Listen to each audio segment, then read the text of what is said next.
Good morning students, have a sweet day. Today we learn exercise 4.3 in class 8.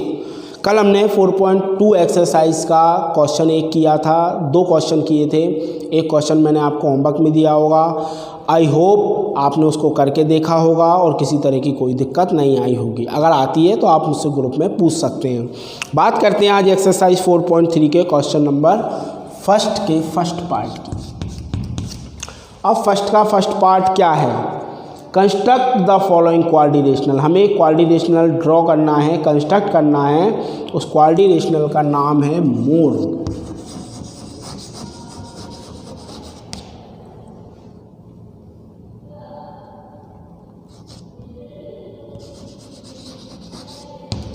कोऑर्डिनेशनल का नाम क्या है? मोर है। ठीक है।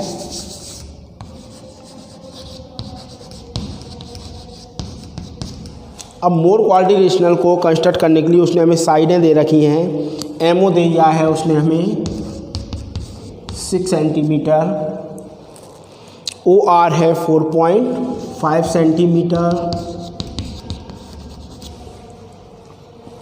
एंगल एम है 60 डिग्री, देन एंगल ओ है 105, देन नेक्स्ट एंगल आर है 105। यानी 3 एंगल दे रखे हैं और 2 साइड दे रखी है। उसने तीनों एंगल दे रखे हैं, तो आप चाहो तो एमओ साइड ले लो, आप चाहो तो ओ आर साइड ले लो। मैं एमओ साइड ले लेता हूँ।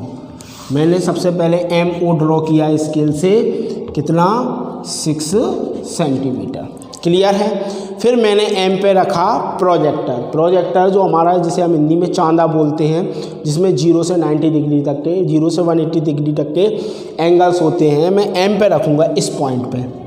उसका जो सेंटर पॉइंट है मैं उसको यहाँ पर रखूँगा। जब मैं इस पॉइंट पर एंगल बनाऊँगा तो मैं छोटे एंगल इधर से देखते हुए बड़े एंगल इधर तक देखूँगा, क्योंकि जो छोटे एंगल होते हैं वो झुके हुए बनते हैं और 90 से जो बड़े एंगल होते हैं वो खुले हुए बनते हैं।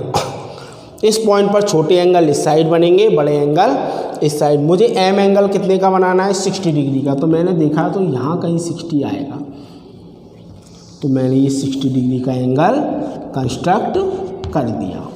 ठीक है। अब इसके बाद एम पे बना दिया। ओ कितना दे रखा है? 105। ये रहा हमारा ओ। अब जब मैं इस पे बनाऊंगा तो मैं छोटे एंगल किधर से देखूंगा? इधर से। और बड़े एंगल किधर बनेंगे? 105, 90, 100, 105 यहाँ कहीं आपका आएगा।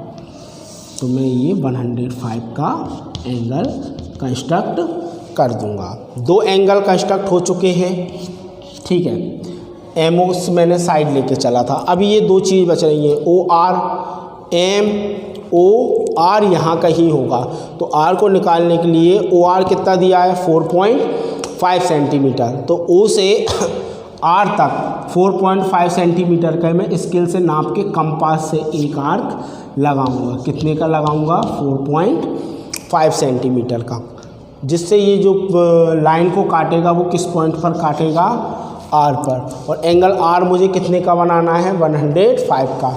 तो मैं आर के पास जाऊंगा और मुझे कितने का एंगल बनाना है? 105 का। तो मैं आर पे रखूँगा कंपास, तो मैं इधर छोटे एंगल होंगे, बड़े इधर होंगे, तो आर यहाँ कहीं आएगा। तो इसको मैं ड्रॉ, तो इस लाइन को हम थोड़ा सा और बढ़ा देंगे, तो ये कौन सा पॉइंट आ जाएगा? ई पॉइंट। और इस तरीके से हम किसी भी कोऑर्डिनेशनल को ड्रॉ कर सकते हैं। इस तरीके से हम कोऑर्डिनेशनल मोर को बना सकते हैं, क्योंकि ये एंगल कितने का होगा? 105 का। क्लियर है। तो यहाँ पे हमारे तीनों एंगल आ गए हैं और दोनों साइड्स आ गई हैं। और जो कुछ हमने फिगर में करते हैं वही हम इसके काय में लिखते हैं स्टेप ऑफ कंस्ट्रक्शन में। तो स्टेप ऑफ कंस्ट्रक्शन क्या बनेगी? Draw a line segment M equal to 6 centimetre, M S centre, taking OMX is 60 degree at point M। OMX मैंने कितने डिग्री का बनाया? 60 डिग्री का बनाया। किस पर? पॉइंट M पर। इसके बाद OS centre, draw an angle MOY 105 degree at point M at point O। Clear है, ये दोनों एंगल बन गए। इसके बाद फिर मैंने O को सेंटर बनाया, OS centre, taking radius 4.5 centimetre, draw an arc, cut the line OY at point R। फिर RS centre, draw an angle ORZ 105 at point R, cut the line MX at point E, thus the required quadrilateral MORE made. Clear it is. इस तरीके से आप इसके constructions लिख सकते हैं। बात करते हैं हम इसके अगले पार्ट्स की।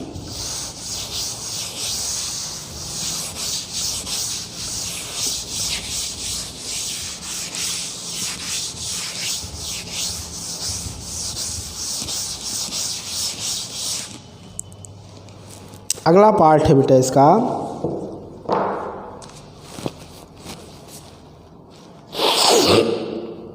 Parallelism hair. अब फर्स्ट वाला करवा दिया, इसी के जैसा सेकंड है, अब मैं इसका करवा रहा हूँ थर्ड वाला।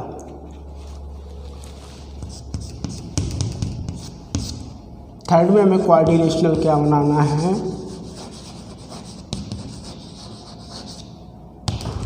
क्वाड्रिलेटरल हेयर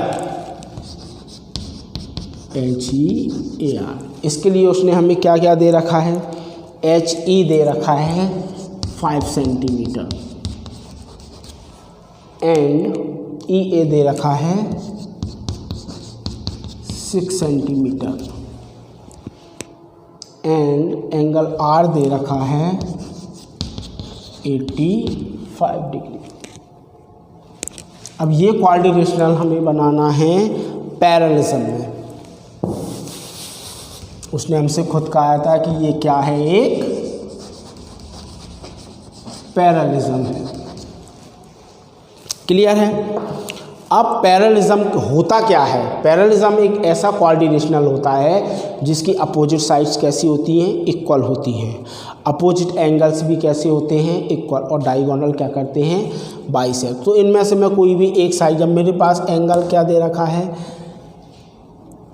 एंगल R मुझे बनाना है, एंगल R मैं तभी बना पाऊंगा जब मैं इनकी अपोजिट साइड से क्वाड्रिलेटरल ड्रॉ कर लूँगा, HEA। तो मैंने सबसे पहले साइड कौन सी ले ली, HE में कितना ले लूँगा 5 सेंटीमीटर। ये सबसे पहले मैंने HE ले लिया। अब दूसरी चीज़ उसने क्या दी है, EA उसने कितना दिया है 6 centimetre. Opposite angle of quadrilateral are equal HEAR। तो EA उसने हमें कितना दिया है 6 सेंटीमीटर। तो यहाँ से मैं कितने का आर्क लगा दूंगा, एक 6 सेंटीमीटर का। लेकिन अभी मेरा पॉइंट फाइंड नहीं हुआ है। पॉइंट फाइंड मेरा तभी होगा जब मैं 2 आर्क लगा के, जब 2 आर्क एक दूसरे को बाइसेक्ट करते हैं, इंटरसेक्ट करते हैं, तो वो जो पॉइंट आता है दोनों आर्क के काटने से, तब वो हमारा पॉइंट फाइंड होता है। एक आर्क में हमारा पॉइंट फाइंड नहीं होता। जितना EA है उतना ही क्या होगा, HR होगा। क्यों, क्योंकि opposite side of parallelogram are equal. तो मैं इसको लिख लेता हूँ, HR भी कितना होगा 6 centimetre, because of opposite side जो होती है पैरेललिज्म की वो कैसी होती हैं, इक्वल। तो H से R यहाँ कहीं होगा, मैं कितने का आर्क लगाऊंगा 6 सेंटीमीटर का। लेकिन अभी मेरे पास ना तो R आया है और ना मेरे पास E आया है। अब मैं एंगल R को कैसे ड्रॉ करूँगा, HE जितना है उतना ही क्या होगा, AR होगा। लेकिन AR को लाने के लिए मुझे कोई एक डायगोनल की ज़रूरत पड़ेगी। अच्छा, अपोजिट एंगल ऑफ क्वाड्रिलेटरल कैसे होते हैं, इक्वल होते हैं। मैंने आपको बताया था इसकी अपोजिट साइड भी इक्वल होती है और अपोजिट वर्टेक्स एंगल भी इक्वल होते हैं। तो जितना एंगल R होगा उतना ही एंगल क्या होगा, E। तो E पे मैं कितने डिग्री का एंगल कंस्ट्रक्ट करूँगा, 85 डिग्री का। तो E को मैंने सेंटर बनाया, 85 यहाँ कहीं आएगा, क्योंकि ये क्या होगा 90, 85 यहाँ कहीं आएगा, तो छोटे एंगल जब मैं लूँगा तो ये यहाँ कहीं ऐसे काट देगा। ठीक है, इस पर मैंने कितने डिग्री का एंगल बनाया, ई पर 85 डिग्री का। अब ये आर्क तो यहाँ काट रहा है, आर्क को कहाँ काटना चाहिए, ऊपर काटना चाहिए। तो ये जो लाइन होगी ना, जब आप, चूँकि मेरे पास स्केल कंपास वगैरह कुछ भी नहीं है इसलिए ये अनबैलेंस्ड आ रहा है, जब आप इसको नाप के बनाएंगे, ये 6 सेंटीमीटर का आर्क लगाएंगे, ई पर 85 डिग्री का एंगल बनाएंगे, तब HEAR जितना आर होगा उतना ही क्या होगा, ई होगा, क्योंकि opposite angle of parallelogram are equal. तो ये जो आर किसको काटेगा, वो यहाँ कहीं काटेगा। ठीक है, तो ये कौन सा एंगल आ गया हमारा, आर आ गया। आर से ये कितना है 5, तो यहाँ भी आप कितने का आर्क लगाओगे, 5 का। तो ये कौन सा पॉइंट आ गया, ए।